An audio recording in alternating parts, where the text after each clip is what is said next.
Top quality और consistent performance के लिए सिर्फ सिल्वर पंप्स। टॉप क्वालिटी और कंसिस्टेंट परफॉर्मेंस के लिए सिर्फ सिल्वर पंप्स, नाम याद रखना। रत्नागिरी जिल्ह्यातला पावसाचा जोर जो आहे तो रात्रीपासून या ठिकाणी ओसरलेला पाहायला मिळतोय।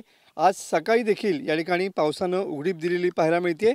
मात्र जिल्ह्यातील सर्वच नद्या सध्या दुथडी भरून वाहताना पाहायला मिळतात। आपण सध्या काजळी नदी पात्राच्या किनाऱ्यावरती आहोत आणि सध्या जिल्ह्यातील सर्वच नद्या या इशारा पातळीच्या खाली असलेल्या पाहायला मिळतात। रत्नागिरी जिल्ह्यासाठी आज हवामान खात्यानं या ठिकाणी ऑरेंज अलर्ट दिलेला आहे। जगबुडी, वाशिष्ठी, शास्त्री, काजळी, सोनवी अशा नद्या देखील सध्या दुथडी भरून वाहताना पाहायला मिळतात। मात्र सध्या पावसाचा जोर ओसरल्यानं या नद्यांच्या पाणी पातळीमध्ये मोठी वाढ झालेली नाही आहे। सध्या घाटमाथ्यावरती सुद्धा पावसाचा जोर हा जो आहे तो कमी आहे।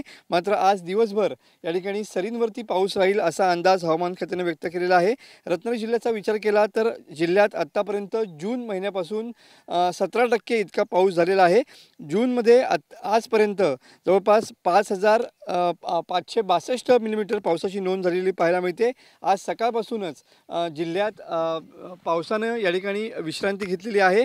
मात्र पावसानं जरी विश्रांती घेतली असली तरी पण सध्या नद्यांच्या ज्या जिल्ह्यातल्या सगळ्यात प्रमुख नद्या आहेत त्या सध्या दुथडी भरून वाहताना या ठिकाणी पाहायला मिळत आहेत। कॅमेरामन समित गजनेसह मी मनोज लेले, TV9 मराठी, रत्नागिरी।